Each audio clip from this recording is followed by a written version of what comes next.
आज आपको बीजेपी की तरफ से कोई ऑफर हुई है ज्वाइन करने के लिए? अब तक धमकियां बहुत मिली कि बीजेपी में आ जाओ, अच्छा रहेगा तुम्हारे लिए, तुम्हारे परिवार के लिए। तो मुझे तो मैंने देखा वो शिक्षा मंत्री का कोई वीडियो वायरल हो रहा है जहां पर वो जो गुजरात में बिल्किस बानो का रेप हुआ था उसके रेपिस्ट का स्वागत कर रहे थे। संसद में कल जो है राहुल गांधी ने डिमांड की अमित शाह जी का इस्तीफा। किसके कहने पे गोलियां चलाई गई उसका जवाब मांग रहे थे, आप क्या कहें? मुझे लगता है इसका आंसर तो बहुत ही क्लियर है। अमित शाह जी के कहने पर ही गोलियां चली होंगी। दिल्ली पुलिस जो रिपोर्ट करती है वो अमित शाह जी को ही करती है, और अगर अमित शाह जी को इसका पता नहीं होगा तो फिर तो होम मिनिस्टर का फेलियर है। लेकिन वही बीजेपी की ओर से बयान आ रहा है कि किसी भी तरीके की गोलियां चलाई नहीं गई। प्रोटेस्ट पैलेट गन्स चलाई गई है, लोग अंधे हुए हैं। पैलेट गन्स मैंने खुद देखी चलाते हुए, हॉस्पिटल में क्रिटिकल थे वो पेशेंट्स, और गोलियां क्या नहीं चली। बिहार में क्या हुआ है? AK-47 बिहार में क्या हुआ? AK-47 किसने चलाई? किसकी सरकार है वहां पर? मतलब देश के बच्चों के ऊपर तुम AK-47 चला रहे हो। एक टाइम था इस देश में AK-47 चलाई जाती थी आतंकवादियों पर, अजमल कसाब पर। जब पार्लियामेंट पर अटैक हुआ था तब AK-47 चलाई जाती थी। आज AK-47 चलाई जा रही है स्टूडेंट्स पर। क्या आने वाले दिनों में अगर विपक्ष कोई अगर बड़ा मुद्दा लेता है सरकार के खिलाफ, तो क्या कॉकरोच जनता पार्टी उसमें सहभाग लेंगे, उन्हें सपोर्ट करेंगी? मुझे लगता है अभी सिर्फ विपक्ष ने, इस पूरे देश को एक साथ आने की जरूरत है। इस देश में जो लोकतंत्र है, जो चीजें चल रही है, अभी भी क्या हुआ, हमारा प्रोटेस्ट खत्म होकर कुछ दिन ही हुए, सरकार ने आश्वासन दिया था कि किसी भी स्टूडेंट्स को तंग नहीं करेंगे, लेकिन फिर भी स्टूडेंट्स के घर जाकर उनको धमका रहे हैं, उनको डिटेन कर रहे हैं, उनको अरेस्ट की धमकियां दे रही है। एक तरीके से लोगों की आवाज दबाने की जो कोशिश की जा रही है, उससे तो एक चीज साफ पता चलती है, ये सरकार डेमोक्रेसी में बिलीव नहीं करती है, लोकतंत्र में बिलीव नहीं करती है।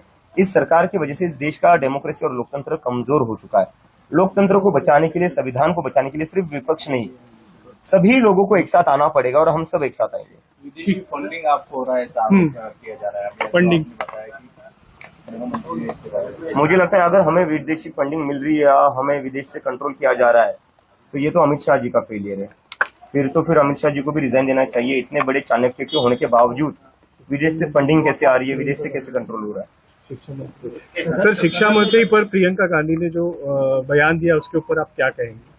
बयान क्या था, मैंने सुना नहीं। उन्होंने कहा था कि प्रियंका गांधी ने कहा कि ये भी वैसे जिसको हटाया गया बस उनकी रिप्लिका है। हाँ, मतलब अब देखो बीजेपी में क्या है, उनके पास लोग भी तो नहीं है। अभी मैंने देखा वो शिक्षा मंत्री का कोई वीडियो वायरल हो रहा है जहां पर वो जो गुजरात में बिल्किस बानो का रेप हुआ था उसके रेपिस्ट का स्वागत कर रहे थे।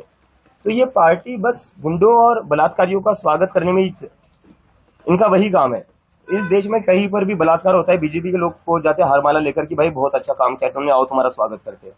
कुलदीप सेंगर तो इनकी ही पार्टी का है। ये पार्टी में बलात्कारी और गुंडों का ही स्वागत किया जाता है और उनको ही सम्मान मिलता है, और बाकी जो हम जैसे नागरिक है, हम जैसे जो स्टूडेंट्स है, उनके लिए पैलेट गन से, उनके लिए लाठी है, और बिहार में तो AK-47 भी निकाल दी। सर, आज आपको बीजेपी की तरफ से कोई ऑफर हुई है ज्वाइन करने के लिए? अब तक धमकियां बहुत मिली कि बीजेपी में आ जाओ, अच्छा रहेगा तुम्हारे लिए, तुम्हारे परिवार के लिए। तो मुझे तो मतलब बहुत शर्म आती है कि इतने बड़े प्रधानमंत्री, इतने बड़े अमित शाह, उनके पोते की उम्र का मैं हूँ, उनके पोते की उम्र के बच्चों को इस तरह की धमकियां देते हैं। मतलब क्या फायदा तुम्हारे इतने बड़े प्रधानमंत्री या गृह मंत्री होने का, अगर तुम्हें बच्चों को इस तरह की धमकियां देनी पड़ती है। कंगना रनावत की बात जनरेशन आप पूरी खराब कर रहे हैं, जेनजी जनरेशन आप पूरी खराब कर रहे हैं, उनका कल्चर बिगाड़ रहे हैं इस आंदोलन के माध्यम से। पूरे अगर देश के डेमोक्रेसी के लड़ना जनरेशन खराब करना है, अगर सरकार से सवाल करना, क्या कौन सा वर्ड है वो, खराब कर रहे हैं संस्कृति। अगर डेमोक्रेसी के लिए लड़ना संस्कृति खराब करना है, अगर सरकार से सवाल करना संस्कृति को खराब करना है, अगर अपने फ्यूचर के लिए लड़ना संस्कृति को खराब करना है, और अगर अपनी पढ़ाई के लिए लड़ना संस्कृति को खराब करना है, तो हम संस्कृति खराब कर रहे हैं।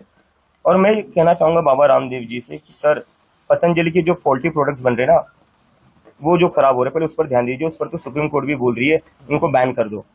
वो जो आपकी खराब प्रोडक्ट्स है, पहले उस पर ध्यान दीजिए आप।